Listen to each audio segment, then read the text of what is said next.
back for the Manitoba Major Junior Hockey League podcast here on G Show Productions on gshow.ca. I'm your host, Graham, the G Show Forsyth. This episode brought to you by McKenna Fasteners and Tools, Terraco Goaltenders, and Can Central Sports Cards, and memorabilia, as you can see in the top right-hand corner, from my perspective, anyways. And yeah, you'll be seeing their websites and, their slogans throughout this episode on the bottom of your screen. We got a big weekend in store for us. No mmjhl game day this Friday night, deciding to alternate and go into doing some MFHL game day that night in Morden, Manitoba. It's going to be quite a hike there tomorrow, but for us, we got two mmjhl game days in store for you this weekend coming up.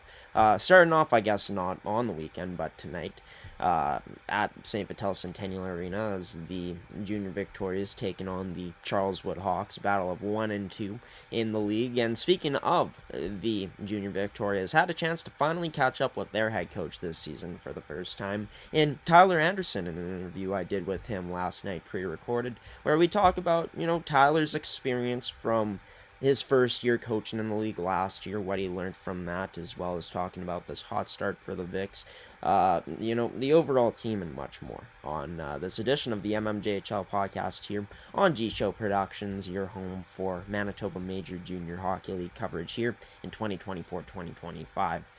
Tyler Anderson joining the show next. The head bench boss of the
like I'm excited driving to the rink because you know that it's going to be a good hockey game or it's going to be a war out there.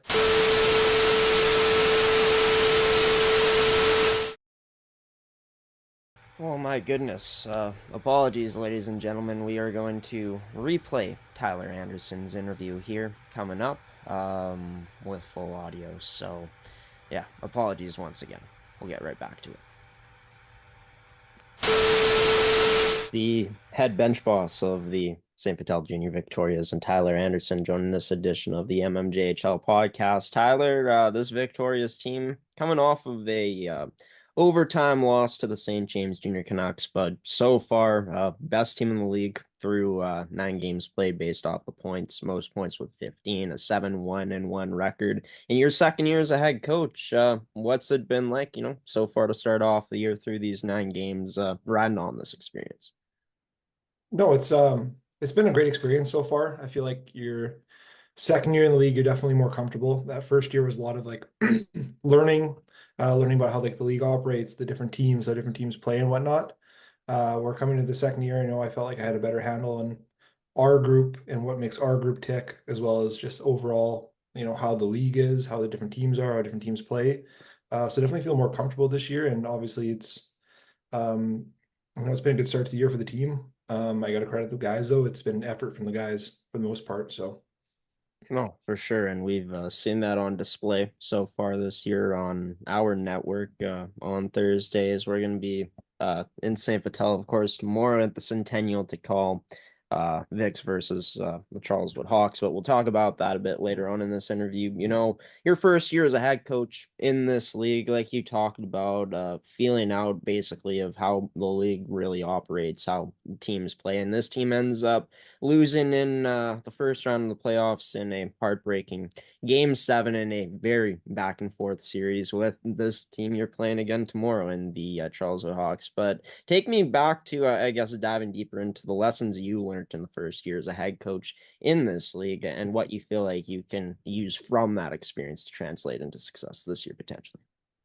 I think the one thing I really learned about this league last year is it's typically the team that shows up with a want to win and that work ethic is the team that wins at night. I think last year you saw, how much parity there is in the league. Like it came down to the last game in order who made playoffs in those playoff seedings, right? We were sitting in third place and then went to fifth place with one game remaining, just based off one loss. So there's a lot of parity in the league. And I think that any point you can get by just showing up with a little bit more work ethic and wanting to win a little bit more than the other team in this league, especially, it's going to pay off. I Yeah. find like maybe in some other leagues, like I look back on my experience at college hockey, like the top teams would sometimes beat the bottom teams based off on skill, where I find there's just so much parity in this league where it really does come down to that work ethic. So that's what I'm really trying to instill in this group this year is thinking like, yeah, you might be more skilled than this team, but if they come to work and they outwork you this game, there's a chance you're going to lose this game, right? Where if you have that workman mentality, you have a better chance of winning it. So that's kind of like what we're instilling here this year. Oh, it's funny. Tyler Anderson sounding exactly like his captain this season, and Tyler Rubini. Take me into that decision from your perspective. I had a chance to talk to Mark Tereszchuk on an episode earlier on this season in St. Patel a few weeks ago, and he really talked about the decision from his point of view. Your point of view on why Rubes was the perfect fit, was it based off of that mindset that he brings? Because, like I said, you two saying the exact same thing basically here. Yeah, no, I think that's a good thing. Mark and I are on the same page a lot of times, which obviously makes the coaches room a little bit easier to navigate. And obviously, we played similar styles and think the game very similarly. But the decision to make Rubes captain was, it was quite easy because of who Rubes is. Tyler's a guy that he's like every coach's dream in terms of like his work ethic and his preparation. Like he cares about the Vicks. He cares about the Vicks winning. He cares about the guys, and he will every single. I don't have to worry about Tyler Bigney showing up to work. He shows up to work every single day. Um, Mind you, I will say we have a lot of great leaders on our team, and like it wasn't like the easiest decision in the world, right? We have all of our guys wearing letters could easily be captains, and we also have guys that aren't wearing letters that easily could be wearing letters or be captains themselves. We have a lot of leadership on the team, which is a good thing. I think of like another O3, like Brady Jaquette. That's a guy that does things the right way too. could easily be wearing a C, but ultimately you can only have one C, and I think that what Tyler's done for the VIX organization over the past 4 years he's been there, or whatever. He's a guy that does things the right way, and he's a good guy to wear the captain for our team.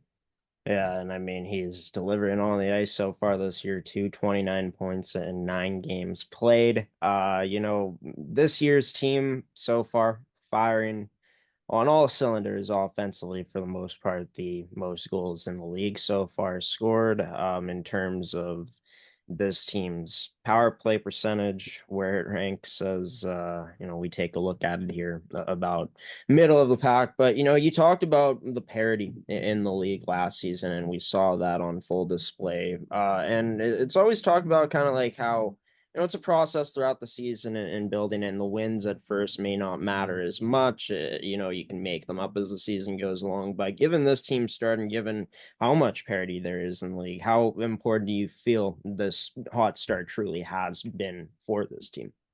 Well, I agree with you there that the team you are at the beginning of the year is not going to be the team you are at the end of the year, right? So you need to peak at the right time. But having a start like we've had is encouraging for two reasons. One, it does give us a little bit of cushion, right? Because we're not going to be able to sustain going 44-0 or whatever it is. But we do give ourselves a chance to stay ahead of teams in the standings. So that way, when the games become tighter, whatnot, like we're the team that can play more loose. We're not the ones that are desperate to get those points. We're the team that can, trust our structure, trust what we've done in previous games, and build towards that playoffs. Which ultimately, like, that's what we're playing for. We're playing to continue to get better throughout the season, so that way when playoffs come, we're completely dialed into our structures. We're completely confident in the way we play hockey, and we're ready for a playoff push.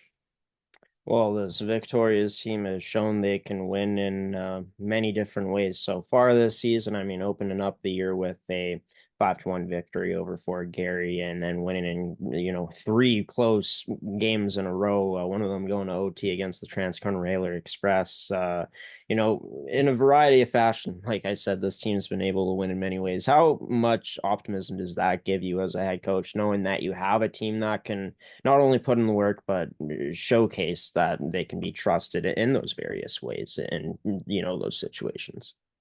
No, it's definitely a good thing being able to win games different ways because every hockey game is different, and if you can kind of have some familiarity of, like, let's say we're playing in February against the Railers and we're down 3-1 going into the third. Okay, we can look back and say, you know what, we've been in this hole before. We're able to do it. We know we can do it, and it just gives you that little bit more confidence and belief. So from that standpoint, I think that being able to win those different types of games has been very beneficial to our group.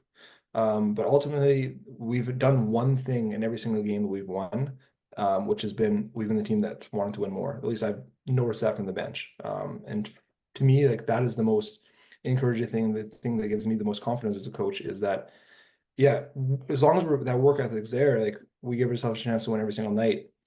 Even early on in the year, like right now, we're not fully dialed into our structures and systems, but we're out working teams and we're wanting to win. And I think that's what's helping us find those ways to win. It comes down to one thing, that effort, which has been uh, exceptional from our group so far. Not only the effort has, been exceptional, like you said, but an exceptional group of players. I mean, led by players like Tyler Rubini, Rylan Netchwaduk this season up front. So many others won't name because, for time's sakes, but also, returnees on the back end like Brady Jaquette, a Dayton Kiesman, and adding, a player like Blake Goretzky, having more depth at the goaltending position this season. Do you feel this year's VIX team may be a bit more well-rounded overall compared to last year's, even though you lose the likes of Jack Kaiser and Davis Koga, even though I've seen Davis Koga on the bench this year. Yeah, no, you definitely, like, you lose those four guys. Those are four important pieces from your team last year, but it also gives opportunity for players last year that maybe didn't have that opportunity to step into that. And I think, or step into those roles. And I think that we've done that. We've had a lot of younger players. You can just see the development in their confidence in the way they're playing this year. Better from the team. I think of a guy like Carter Lee, who was, really struggling to score last year, where now he's one of the hardest scorers in the league. It seems like every game he's getting a good chance, and when he gets those chances, he's no longer hesitating. He's shooting the puck, or he's doing the right things. Or I think of like a younger defenseman, like Seth Lady, like playing like much better this year compared to last year. Like players that didn't have that opportunity last year, kind of like stepping into those roles this year. And I'd agree. I think we are a deeper team this year. I'd argue we'd have two of the best goaltenders in the league in Penner and Tabak. We have plenty of defensemen that are very capable of playing this league, and then obviously we have that top line that's scoring at will right now. And hopefully our other three lines are continue to develop and grow as the season goes on as well. Yeah, and it's been quite a treat for, myself and the viewers that have tuned in to watch players like Tyler Rubany or Alan Netradukes on this Victoria's team and so many others. And I mean, a huge matchup coming up. We got to talk about it now. The Hawks. For last time this team met in real action, which was in the playoffs last season, as mentioned, losing in 7 games. You have them in your house. This team is 2 points away, and this Victoria's team coming off of a loss. I guess your expectations, what you're hoping for heading into this big matchup tomorrow night. You know what? Obviously, as a coach, you're hoping for a win, and especially for our group. I know that last year's Game 7 left a bitter taste in our guys' mouths. It is a true rivalry. Every game we play against Charleswood, it's like the guys, you can tell they're excited. Like I'm excited driving to the rink because you know that it's going to be a good hockey game where it's going to be a war out there. This Thursday's game, I'm expecting our guys' best, but I'm also expecting theirs. I also know that they're a well-coached team. Like last year, Will had their systems dialed, and obviously Zing's a great coach as well. And I can't I can't remember all the names of their coaching staff, but they'll be a well-coached team.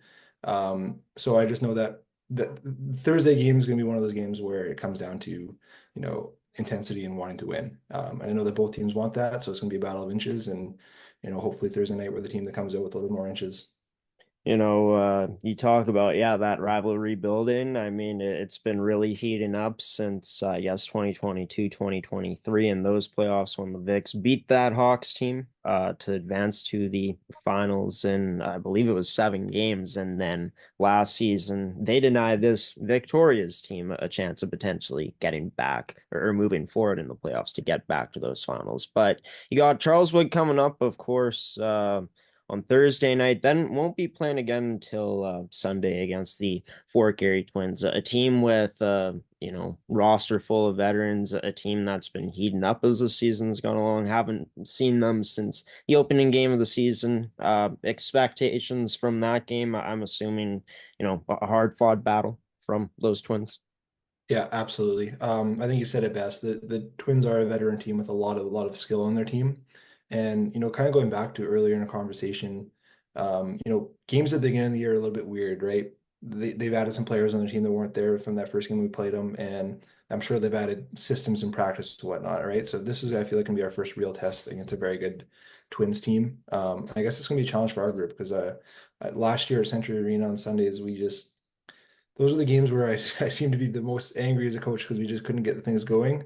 So the Twins always seem to bring their best against us, and I'm hoping for a little bit of pushback here from our group, just expecting their pushback from them because I'm sure that they're still a little bitter from that opening game. Yeah, and of course that one going to be a road game this time around, like you mentioned at Century Arena, and yeah, three very I guess tough opponents to end off this month for the St. Vital team, as you will also be getting Transcona on Halloween night back at the Centennial. But we've talked about the hot start, and you talked about the process and leadership on this year's team, and it seems like everyone's bought into one simple goal. How do you keep that in mind though, and not look too far ahead and focus on the task at hand, keeping this group of young men intact and focusing on the present instead of looking ahead in the future? Yeah, no, so our team at the beginning of the year, we set up goals for the end of the year, but how we've been dissecting it is attacking it 5 games at a time. So each 5 game segment, we hope to come out at minimum 3-2 and hopefully either 4-1 or 5-0. So we kind of set up our goals in those 5 game segments. How is our D zone in this 5 game segment? How is our power play, penalty kill, forecheck? So we kind of attack, 5 games at a time in order to kind of adjust where we're at or adjust different systems or whatnot. But then just within games, we got to take it. Like I'm a big believer. I don't know what it is with fives or 15s. I like 5 minutes at a time a period. So if we own Right. that first five, we set ourselves up for success. Or the last 5 minutes of a period, or if we have a lead in the third period, let's just get through the first 5 minutes, get down to the 15-minute mark, then the next five. So I think kind of just breaking it up a little bit smaller, make sure you're doing the right things in those small sections. You're going to be able to have a better chance to reach your ultimate goal at the end.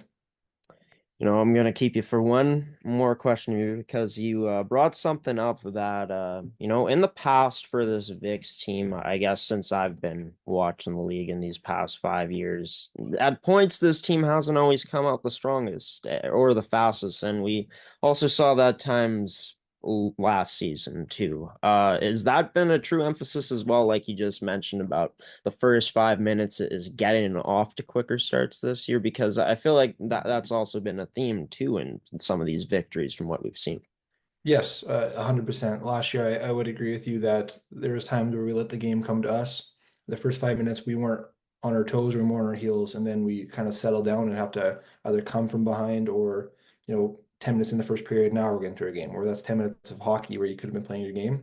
So this year, we've really been emphasizing, be the team that dictates play at the start. Those first 5 minutes are crucial, and I think so far this year we've done a very, very good job. I've been happy with our starts, and it seems like every opening draw we're on our toes. We want that puck, and we get the puck below their goal line. We get to our game early, so that's going to continue to be a point of emphasis for us. Because I do agree that did hurt us a little bit last year.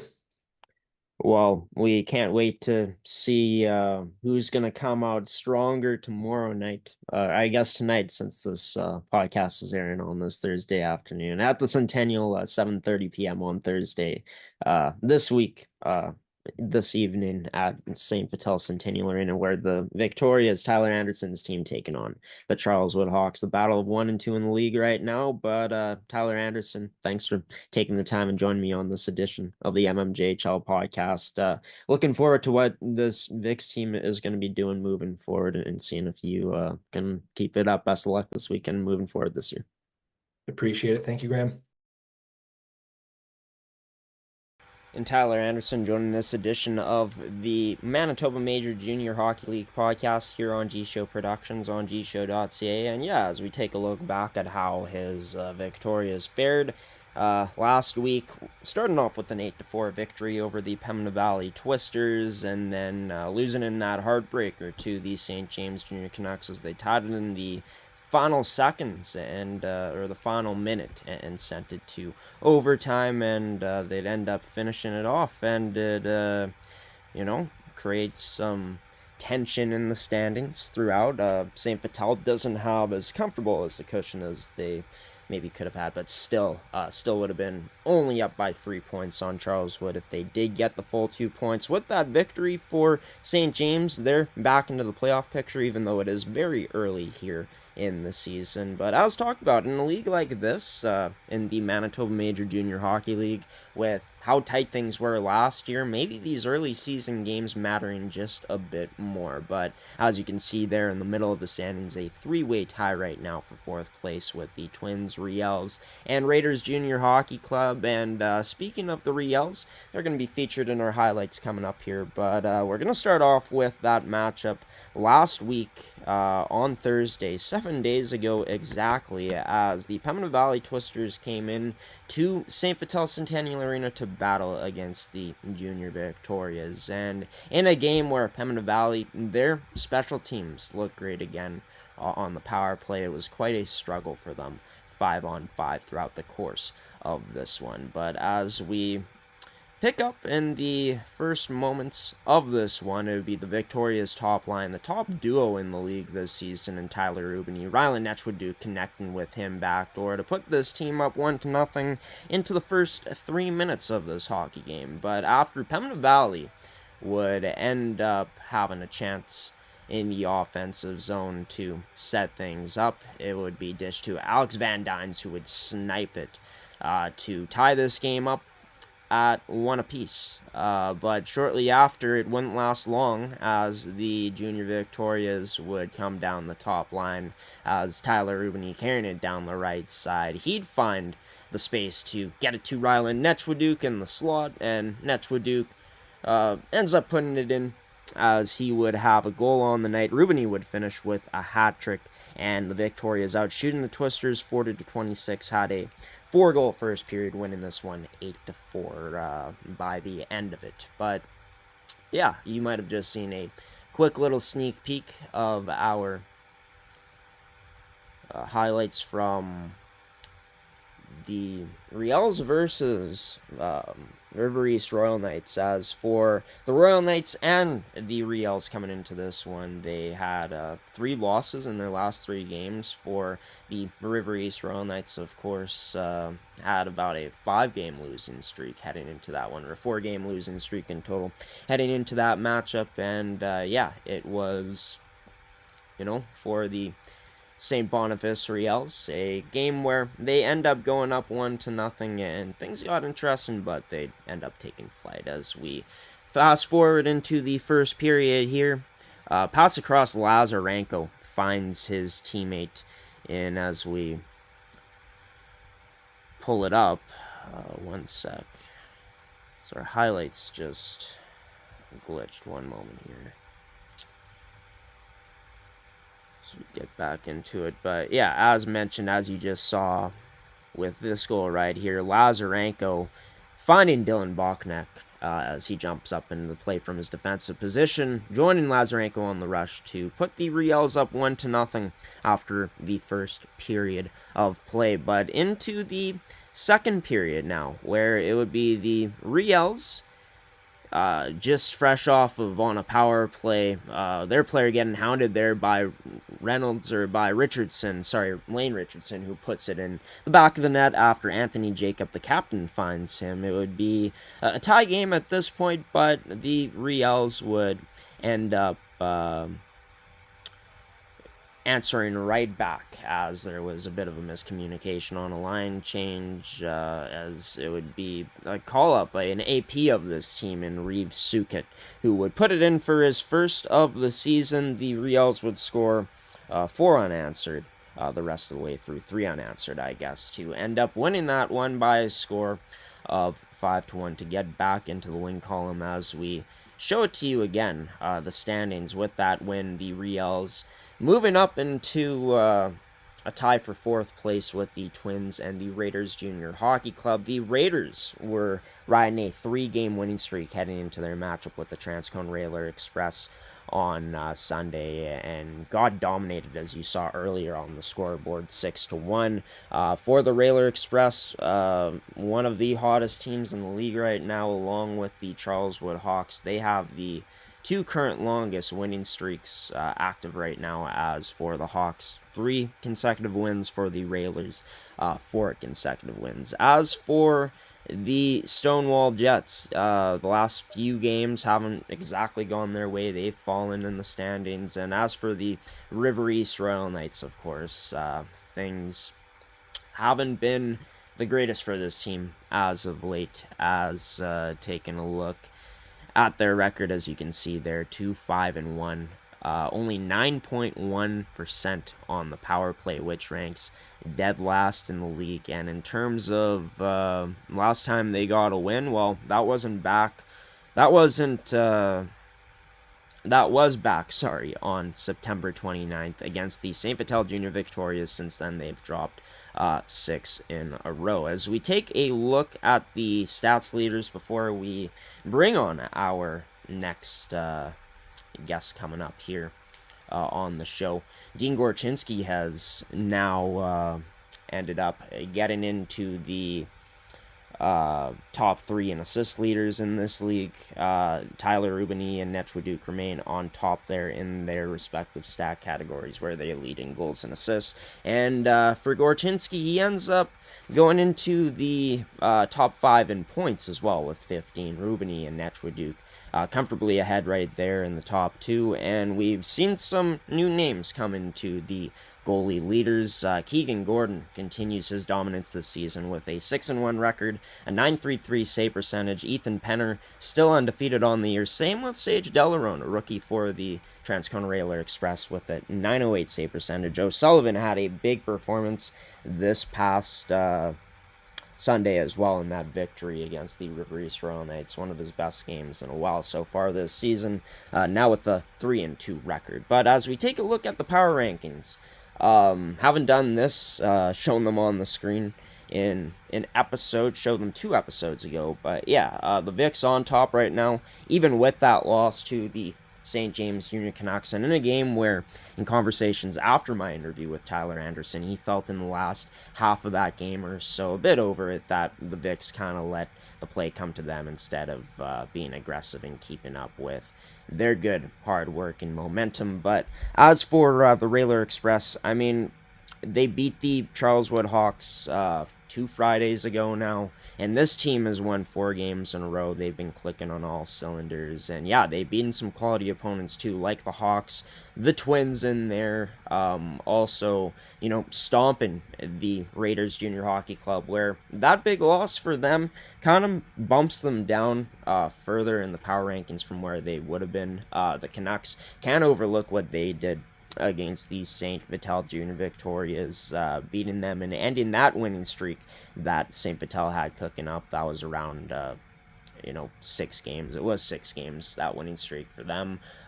So yeah, Raiders, this is a fluid list. It's going to change as the season goes along, most likely, but I feel like Twisters, Knights, since they're 2 teams that have been struggling quite a bit lately to get in the win column, and the last 2 place teams in the league, that they, have these spots for now secured in the bottom, but who knows, they could move up as this week and this season goes along. Check back next week on episode 8, as we'll have our week 6 power rankings, our power rankings going into week 6, that is. Coming up next, we are going to have Nolan Vandenbush, the team captain of the Railer Express, joining the show, as he's going to talk about, his experience leading up to rejoining the Transcona Railer Express last season, what the season's been like to start off this season, touching on, last year, the youth of that team, the experience they have coming in, as well as Nolan kind of raving about, some of the things that this team has done with their roster and other stuff.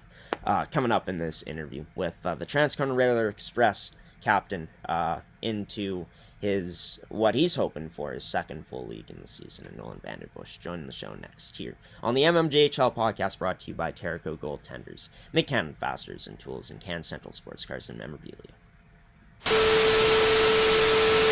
Nolan Vandenbush, team captain of the Transcona Railer Express, joining this edition of the mmjhl podcast. Nolan, your Railer Express, they're hot right now. 4 straight wins, the most recent one a 6-1 victory over the Raiders Junior Hockey Club. They won 3 straight coming into that one as well. Tell me about how this Railer Express team came out and really dominated that team from the start. Yeah, it was a good team win. We showed up, everyone was ready to go. We take pride in making East End a hard place to play, and we got on them right from the start. Like you could tell going in, warm up and everything, vibes were good. So yeah, we just took it to them right off the start. I think we had 4 in the first and kept it going throughout the whole game, and lots of scoring. And Turner had a hat trick and stuff. So it was a good team win, all throughout. I thought lots of good goaltending too. For this team, Nolan, start off in the, loss column twice, and then started to pick things up, a close loss to St. Vital in there. But this team, winners of 5 of their last 6. How do you feel that this Railer Express team has been able to put it together here early on in this season? Yeah, we started off a little tough, we were finding leads early, but having trouble closing them out. And we made a couple changes to our lineup and stuff, and I feel we got a really good team now and found what it takes to get the win, and really deep team. We got some solid lines, top to bottom, and our D and goalies are all looking really good too. So it's been going good so far. Coaches have been preparing us for every game and stuff. So yeah, it's been get come together. For yourself, Nolan, you of course didn't get back into the league. You played 2021, 2022 for 6 games with this Railer Express team, but didn't play in the league until last year, your first year of play. From what you told me, you were with the Selkirk Steelers. Take me back to that time, I guess, leading up into your return to the MM.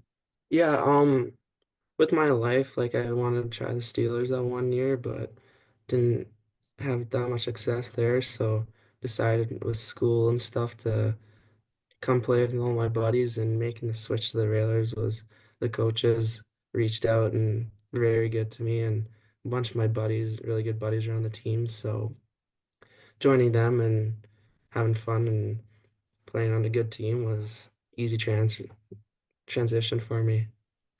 Yeah, and I mean, you had some success in that first year last year, personally for you in the stats category with 36 points and 45 games played. But this year off to a really great start, 13 points in 8 games played. You, of course, get to see, I guess, getting into that, you talked about how great the environment was already. How easy has it been, I guess, having that transition to now having even more responsibility in your second year with the squad? Yeah, it was an honor. Like coaches told me at the beginning of the year. But all our captains are good and great, like to lead with, and I just do what I can to lead by example and show them like, or I'll stay calm in like certain things and just be positive. And if I need to bring someone up, I'll bring someone up and say, hey, keep going. Um, but yeah, there's lots of good, like the whole atmosphere in the room was really good, even like before I was there and when I AP'd and stuff, and they just kept it going. There's lots of older guys that have been on the team for many years and are all bought in. All throughout of our lineup, we're all bought in, so it's been really easy to lead and haven't taken much so far. Getting a chance to watch you play this season. I had a bit of a chance to watch you play last year, but not too much. But you ripped a shot past Layden Medwick. I mean, you can also dish the puck. Can you describe to, I guess, the viewers at home watching this, what type of player that Nolan Vandenbush is out there on the ice? Because from what I've seen and what we've showcased here on the network so far, pretty electric. Thanks. Yeah, no, I just try to show up to the rink every day prepared for practice or a game, and lead how I can and just play my role and help the team be successful in as many areas as it can be. You're only in your second year in this league. You spoke about how there's some good vets on this team, but overall, even with that leadership and experience, a pretty young squad last year that makes it into the playoffs, ending up losing in that first round, of course, to the St. James Junior Canucks. But this season, with more experience and going through what the team went through last year, I guess how much confidence and experience this group has heading in, do you feel like maybe will translate and has translated so far into, this team finding its rhythm? Yeah, last year there's lots of learning curves and stuff. We had a younger team, like you said. We lost one guy this year. Our captain, Ronan White, he was a really good player, so tough loss. But we've made some changes. We got some really good guys coming up and stuff. So made a couple other changes, got some goaltending, and but the core is pretty much the same, and everyone's played together last year, so that helps coming in this year, making easier to find success and stuff. So we know how to play with each other, and the coaches are bought in, so it's been pretty easy so far, and just finding our groove and finally found it. So yeah, it's feeling good, and I like what we have, and I think we can be a championship team.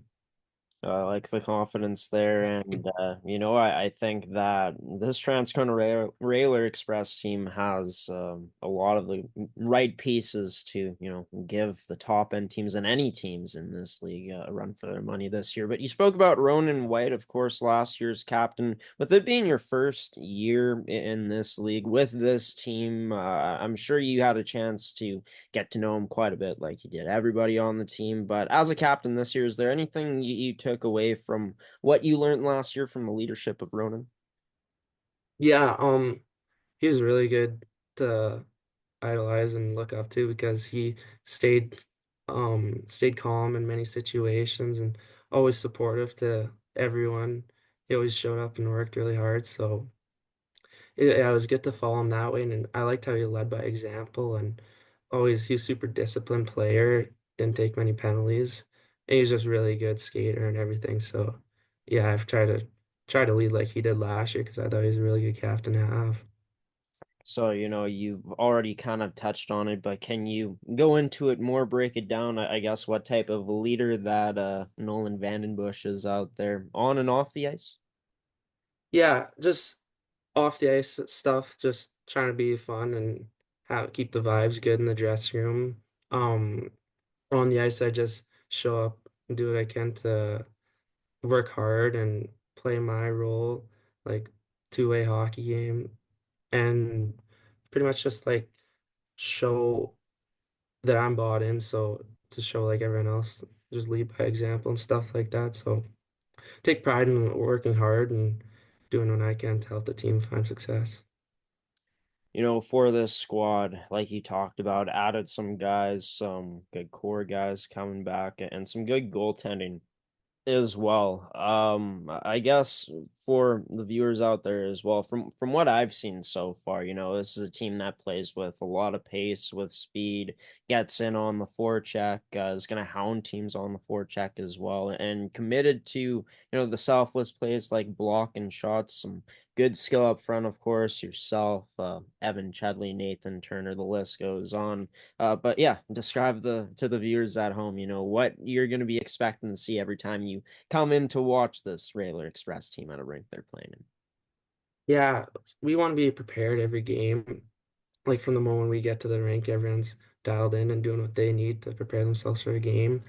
We're a super hard working team, so we want to outwork every team that comes to our rink or what rink we go to. But yeah, we got lots of skills. Everyone's playing their role, so it's like we got guys that can shut down any line can shut down lots of lines in the league and some pretty good players. So and our D and goalies and stuff are super defensive, and we're finding it's becoming a lot easier to win as a team and find success that way. You spoke about the defensive aspect, and this team 90.6% on the penalty kill, the best so far in the league. Transcona always seems to have a strong kill. Talk about that. I guess you can't say enough about it given how strong this aspect of the game has been so far for this team specifically. Yeah, we got lots of guys that are willing to block shots and put their bodies on the line, so that's super helpful. But yeah, our special teams are have been helping us to find the success that we have these last couple of games, and it's been a good part. It's always like when you kill off a penalty and come back on for the next shift, it's kind of like it kind of gives you a little bit of momentum, like you killed that off. But we're having, like when we end up in the box, we're working on trying to like not take as many penalties and stuff. So when we stay out of that box, it helps. But we have confidence in our PK units too to go out there and do the job to kill it off. And then when we come back on, we can just use that as momentum to perform and go back out 5-on-5 and dominate as much as we can. Yeah, and power play wise, this team also third right now with 23.5%. But you would mention, wanting to show up to the rink and working hard in games, right? And that's something I've heard preached a lot this season to me when I've had conversations with, either coaches or players in this league. Does this team take a lot of pride in that too over the years? Maybe not being looked at like last year, maybe looked at not as much of a skilled team as other teams, but knowing that every time you come to the rink, this Transcon Rail Express team is going to give a team a run for their money. Yeah, if we can outskill them, we're gonna outwork them as best we can. Coming to the rink, everyone knows how they have to play and what they can play, and our coaches have done a good job preparing us and kind of driving us to be as good as we are and as good as we can be. So it's pretty helpful with that. And everyone, like this year, we got a group that really want to buy in and really take pride in hockey and really care about this. So it's not like when we come to the rink, it's not always just like goof around and have fun. Like when we need to be serious, so we can be, and we're here to play hockey, and everyone enjoys winning. So we're gonna show up and do what we can to stay focused and be successful. Course, of course. I guess I gotta ask this question though. You gotta stay loose at certain points. Gotta have some fun. What does this Transcona Railer Express team, I guess, do for fun when you're not playing some hockey? Yeah, we like to get out and have a good time sometimes, or after a big win or something. But we also do team stuff, like we're at the rink early and getting along with the guys, or out golfing, or just out having like getting together at someone's house or something. We're all pretty good buddies and enjoy hanging out with each other. So yeah, just kind of hanging around and just enjoy being together and bonding as a team. You love to hear it, and that's the fantastic part about the sport, building those bonds and becoming friends and even closer with this group of brothers you have this season with the Railer Express. A few more questions for you before I let you go. A thing around this Railer Express team in the past is, you're going to get a hard game from them, but they're also going to take their fair share of penalties. You had spoken about how this team wants to, of course, stay out of the box more often this season. Is that a goal that this team set, heading into the year? A team that wants to play hard, but also doesn't want to be going in the box as much as in the past? Yeah, for sure. Our coaches and staff have talked about how we want to be more disciplined, and it's not going to be easy to win games when you're always killing and stuff. So, um, trying to stay out of the box the best we can and play between the whistles now and after the play has been helping us a lot, I think. And just everyone throughout, our attitudes just kind of shifted a bit and looking at it more positive and just say, hey, leave that alone and play hockey and between the whistles. And if they're chirping after the whistles, do the best we can to just kind of let them take all the penalties, and we'll take up the power plays if we can get them. Yeah, I mean, when this team has the special teams rolling as good as it is, we'll take it either way, I guess. Yeah. But I mean, you talk about this team coming ready to play, and this team, I'm sure, is going to be ready for this one coming up against the defending champs in the St. James Junior Canucks, a team that in themselves are getting better as this season has been going along. Also playing against the Riels on Sunday at home. Big weekend coming up for this team, looking to keep that momentum going. What's going to be the, I guess, biggest task, biggest goal ahead of this weekend going into it? Yeah, big weekend for us. I think the biggest thing is just playing our game, and when we play our game, can find success. So getting off to a good start in both those games, I think will be big. And if we can get an early lead, that'd be nice because we're getting better at holding it off and stuff. So we'll just come ready to play and bring our work boots and get ready to go to work against these guys because they're both good teams. Like we realize that against this throughout this whole league, anyone can beat anyone. So we just gotta be prepared to come and outwork them. Well, it's going to be fun to see where these teams will be at, including the Railer Express. Once this weekend concludes, Week 5 action is upon us in the mmjhl, and Transcona Railer Express Legion scorer and team captain Nolan Vandenbush joining this edition of the show of the mmjhl podcast. Nolan, it was a pleasure talking to you, and can't wait to see what this Railer Express team and yourself will do moving forward this year. Thanks for joining me here. Awesome. Thanks for having me. Love what you're doing here.